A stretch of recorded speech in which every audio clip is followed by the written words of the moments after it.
Hey everyone, and welcome back to our story corner. Today we go into journey into a magical forest and meet a little squirrel who learns a very big lesson. So get comfy and let's begin. Once upon a time, nestled deep within a quiet forest where the pine trees stood tall like ancient guardians, there lived a little squirrel named Mimo. Now, Mimo was a very busy and hard-working squirrel. From sunrise to sunset, you could see him scurrying up and down the trees, his cheeks puffed with treasures. But Mimo had a secret he kept as tightly as he kept his nuts. He did not like to share, not one little bit. Every single acorn, every single hazelnut he found, he kept all for himself. As the days grew shorter and a cool whisper danced through the leaves, autumn arrived, painting the forest in brilliant shades of gold, red, and orange. For Mimo, this was the most exciting time of the year. The ground was a carpet of crunchy leaves and, more importantly, fallen nuts. Mimo was in heaven. He leaped from branch to branch with a joyful flick of his bushy tail, his little paws working tirelessly.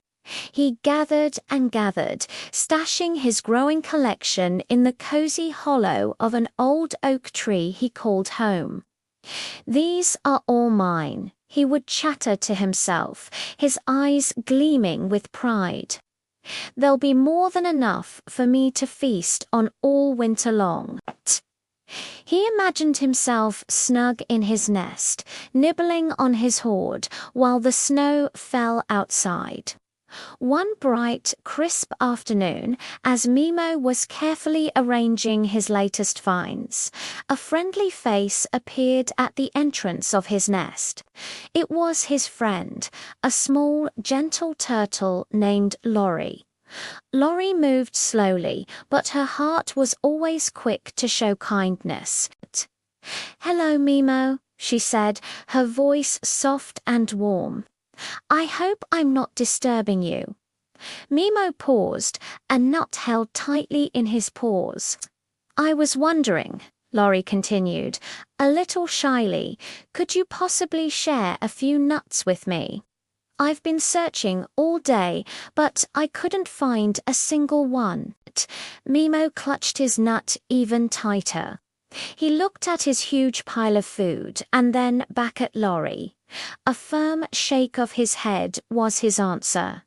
"No, Lori," he replied, his voice a little sharp.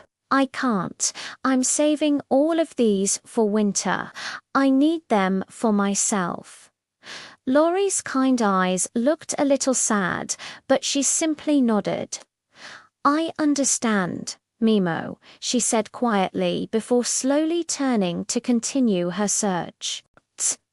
Mimo watched her go for a moment, then shrugged and went back to his work, feeling very pleased with his enormous stash.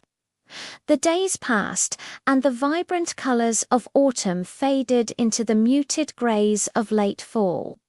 A chill wind began to blow, stripping the last of the leaves from the branches. Winter was coming.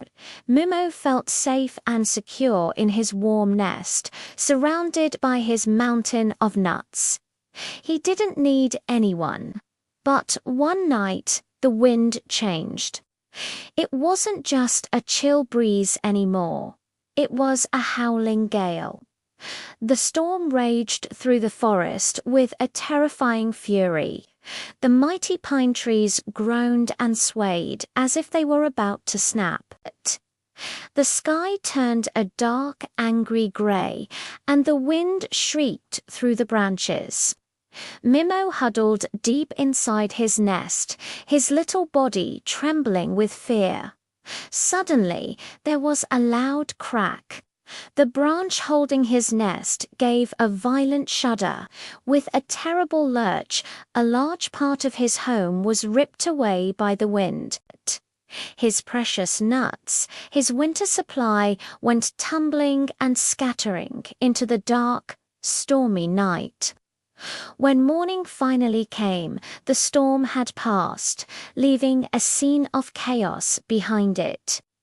Mimo peeked out of his ruined nest. The sky was clear, but his heart was heavy and broken. He looked at what was left of his hoard only. A handful of nuts remained. All his hard work, all his selfish gathering, was gone. Mimo sat down amidst the wreckage and began to cry. Big, fat tears rolled down his furry cheeks. He felt so alone and so foolish. Just then, a familiar, slow-moving shape approached. It was Laurie. She saw Mimo's tears and the destroyed nest. But instead of saying, "I told you so," she offered a gentle, reassuring smile. "Don't worry, Mimo," she said softly. "Look, I found some nuts after all."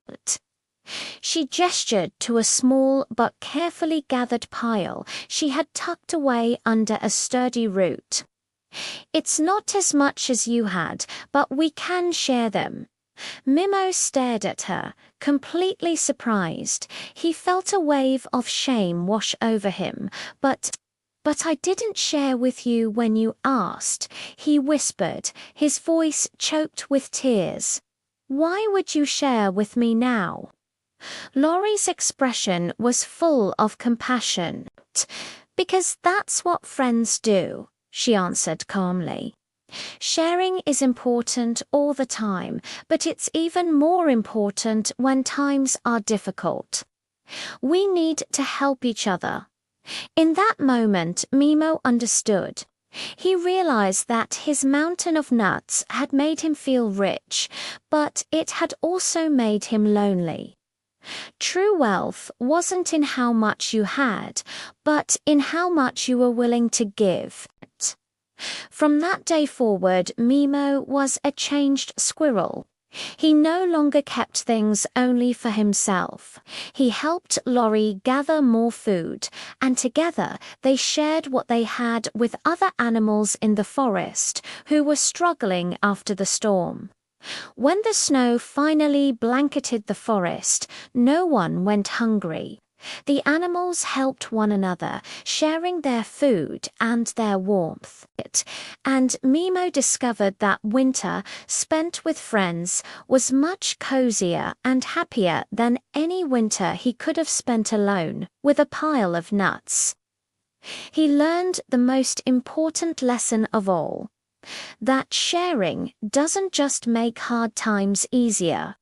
It strengthens the bonds of friendship and fills your heart with a special kind of joy. And that's the story of Mimo, the squirrel. It's a wonderful reminder that being generous and helping our friends is one of the best things we can do. I hope you enjoyed our story today. If you did, don't forget to hit that like button and subscribe for more adventures. Thanks for listening, and we'll see you next time. Bye for now.